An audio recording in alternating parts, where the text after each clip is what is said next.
I'm sorry, can I ask a question? Did Joe Biden have staff at the White House? And how many of those staff members were elected? Well, but Scott, Elon zero. Musk The answer is zero. Every president appoints people to do things for them. To call him unelected is like the most naive and ridiculous talking point I've ever heard. Scott, I can't believe you would believe something like this, because if this was Joe Biden allowing for a billionaire, allowing people who weren't elected to run the country for the last 4 years, yeah, I would believe that actually. Throwing another coup like January 6th.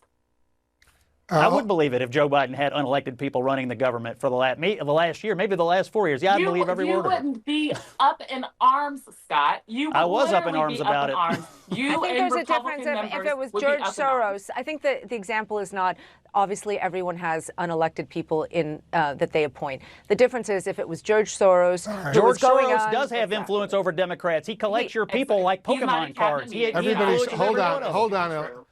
Boy, oh boy, oh boy, oh boy, oh boy. So once again, we got to talk about the Democrats humiliating themselves over the fact that they cannot stop raging against President Trump and Elon Musk, okay? They're at the point where they basically thrown any type of decorum or class out the window, right? They decided that, you know what? We are completely and totally a classless party at this point, if that means attacking Elon Musk and President Trump. If you could speak directly to Elon Musk, what would you say? Fuck off.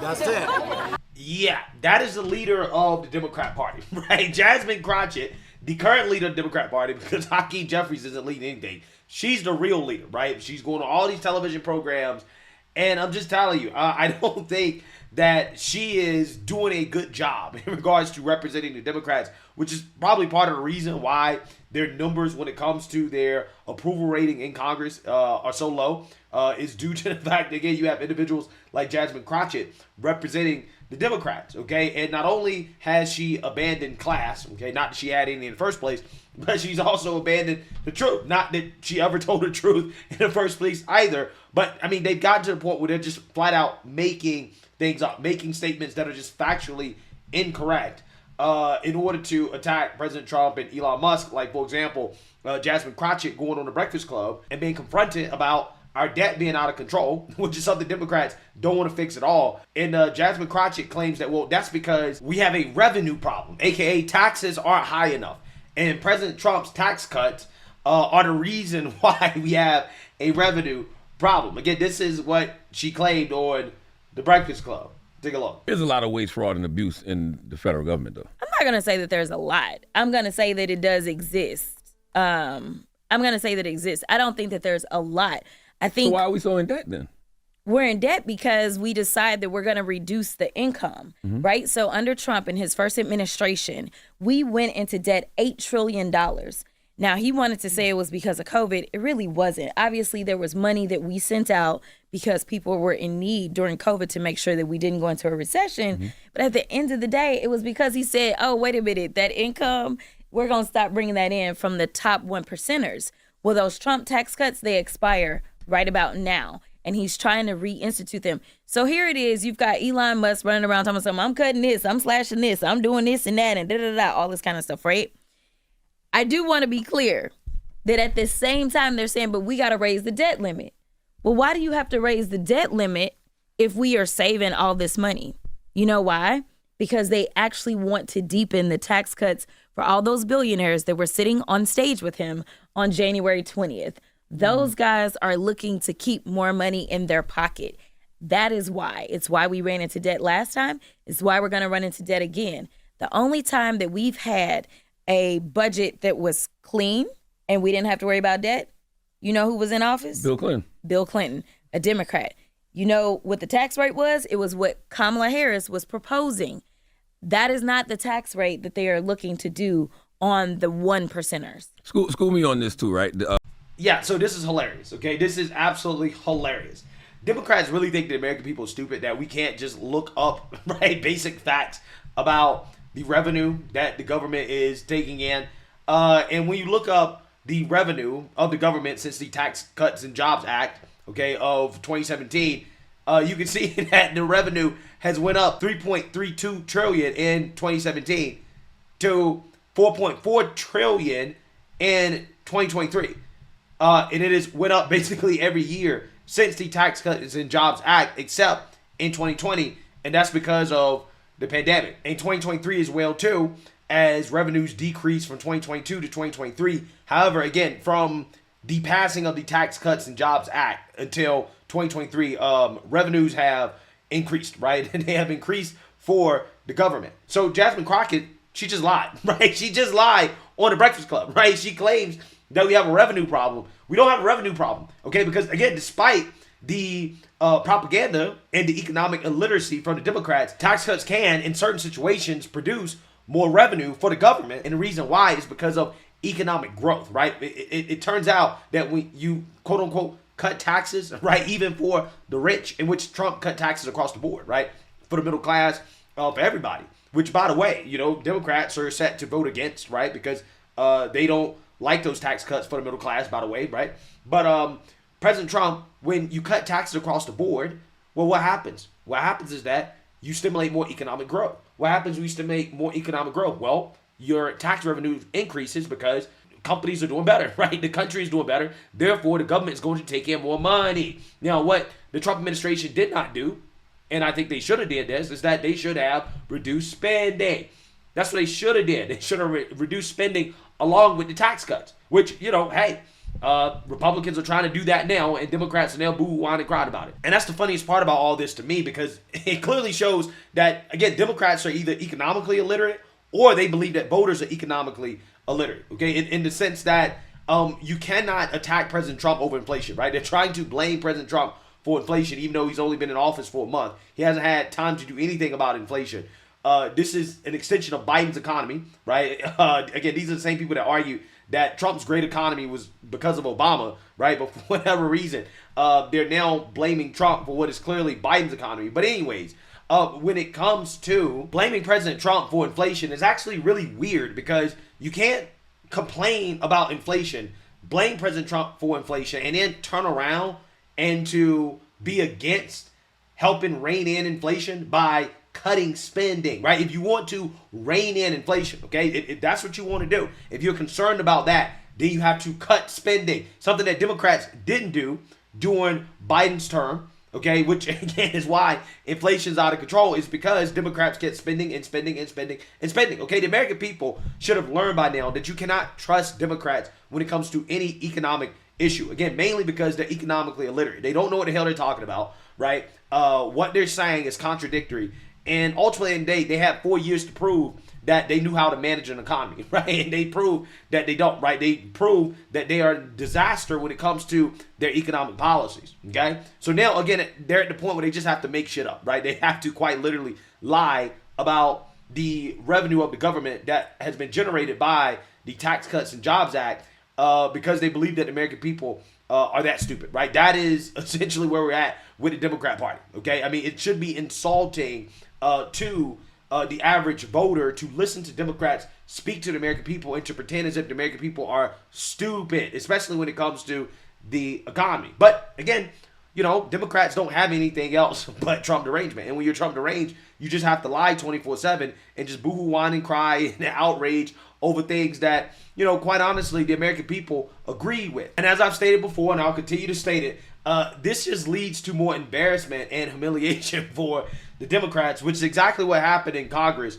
today, involving woke Democrat Congressman Maxwell Frost from Florida, due to the fact that this individual would not comply with the rules in Congress during an unhinged, Trump-deranged rant. Take a look. People like the grifter-in-chief Trump and President Musk are openly using their public offices to enrich themselves to the tune of billions of dollars. So if we want to look at waste, fraud, and abuse, which I'm down to do, why is there complete silence on the other side of the aisle about looking at the complete grifter that is the President of the United States and the richest man on the earth, which is looking into things like Social Security and different things like that? Why don't we investigate the real corruption? Hold off. Point of order. I reclaim my time. Point of order. Mr. Chairman, point of order. Hold off. There was a point of order when you said something. Who asked for it? Mr. Higgins, would you like to revise your remark with respect to improperly identifying the President of the United States? I'll say President Musk and grifter-in-chief Trump. All right. Grifter-in-chief Hey, Trump. Mr. Chairman, point of order. Wait a second. If I wanted to challenge someone to a fight, they would know it. Thank you.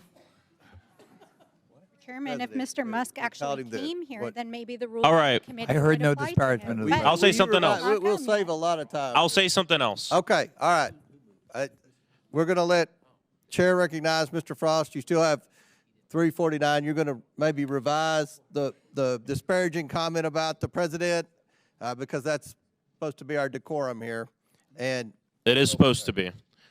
President Musk and the President of the United States, Donald Trump, who is engaged in grifting of the American people, often use their public offices to enrich themselves. Someone on the other side was just asking, how would you feel if you called someone else from the hold other off, Mr. Frost. Hold off. There's a pending motion for disparaging the president. I will say the president's grifting because you spent the last 2 years saying right. President Take Biden down was his corrupt. words. I can say that Trump is motion- grifting. What I will withdraw member- is calling him grifter-in-chief. That is what I will The chair withdraw. sustains the point of order, and the words in question are ordered stricken from the transcript of this proceeding. So the member is barred from further participation. Crockett. Insulting people's appearance as well as trying to fight them isn't a problem. Point of order. It's a yes or no. But we're so Yes, sad No. Yes or Point of no? order. Yes or that no? our Yes or no? little leader. Just skip her. We're so Skip her. sad. Skip her. You're My skip vote. her. Go to the next one. Go to the next The one. MSNBC anchor. Go to the next one. Don't count that. Go to the next one. Ms. Randall votes no. Mr. Subramaniam. Mr. Subramaniam votes no. I want to say it's despicable that this committee is going to silence me for bringing The up gentleman's Trump's words have been Mr. taken Frost, down. He is not corruption. permitted to Frost. speak for the rest of the hearing. making millions of dollars. Mr. Frost, Mr. Ranking Member, I'm going to have the Sergeant at Arms remove him if he doesn't refrain. All right. Chair recognizes Mr. McGuire. Mr. Chairman, Get out. parliamentary inquiry. Parliamentary inquiry. Mr. McGuire. Parliamentary Thank you, inquiry, Mr. Chairman. Mr. Chairman. Mr. Chairman, I'd like to correct the record. President Trump. Yeah, so I want you guys to understand what happened there. Okay, Maxwell Frost, who decided to go on a Trump deranged rant against President Trump and Elon Musk, was breaking the rules of decorum. Okay, there are rules in the House that you have to follow because they're trying to conduct business. Okay, and as they're trying to conduct business, Maxwell Frost decided that he wanted to make a show out of it, right? And he broke the rules. He was asked to correct himself. He refused to correct himself, and then he was silenced, right? He was silenced by James Comer, and he continued to speak. He continued to break the rules, and James Comer basically said, okay, cool, well, if you're going to continue to break the rules, then you will have to be forcibly removed, right? That is what's going to have to happen, okay, if you don't want to cooperate, okay? And obviously, you know, Democrats got triggered by this. Comedy and dignity in this committee are important. Mr. Frost was threatened with the Sergeant at Arms. I believe that was a very unfortunate outburst from the chair.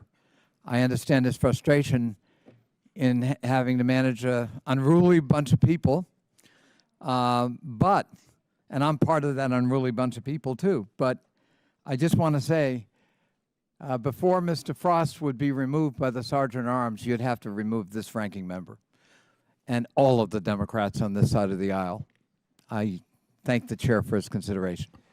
I appreciate the ranking member. What do we do when he's gavelled out for 3 minutes and continues to ramble? What's the process there? I believe, Mr. Chairman, Mr. Frost was not rambling, and I believe Mr. Frost would have finished his thoughts and proceeded with the motion. But my point is this, okay? This type of behavior here from Democrats is an embarrassment, right? It is part of the reason why their party is a complete and total clown show, okay? Because at this point, they've just thrown out decorum, okay? They've thrown out common sense. They're standing against the American people. And the biggest issue for Democrats is who they send to Congress to represent them, right? I mean, this Maxwell Frost guy doesn't belong anywhere near Congress, okay? I mean, this guy is Gen Z, so he doesn't have much life experience, right? Not enough life experience to be deciding on major pieces of legislation. Also, on top of that, it seems like in his own personal life, he struggles with his finances, right? Like, for example, this guy, despite having a $150,000+ salary for being in Congress. He was struggling to rent an apartment in D.C., right? Because he had racked up that much personal debt, which suggests that he's not financially responsible. Okay, he lacks discipline. And again, this is why you see Democrats, when they actually are trying to manage the budget of the United States of America, they show that same lack of discipline because they have no clue whatsoever how to manage anything, including themselves, right? And this is why they can't control themselves during these hearings, and they're going on these Trump deranged rants that end up with them just embarrassing themselves, right? And that's essentially what is happening. The Democrat Party has become an embarrassment. And the more these stunts that they pull, where they show off their Trump derangement, the more embarrassing that it is. Okay, there's a reason why their ratings are in the tank, right? There's a reason why people are just not fond of congressional Democrats. They're just not. It's because of stuff like this. The Democrats are not a serious party. They're not a party that actually really wants to help get things done on behalf of the American people. No, they're a party that stands for nothing outside of being against Trump. And that's it. That's it. That's all they stand for. And the result is what we have right now. Okay, the current downfall of the Democrat Party. So, hey, let me know what you guys think. Make sure you like, comment, and subscribe. Most importantly, share a Black conservative perspective. Peace.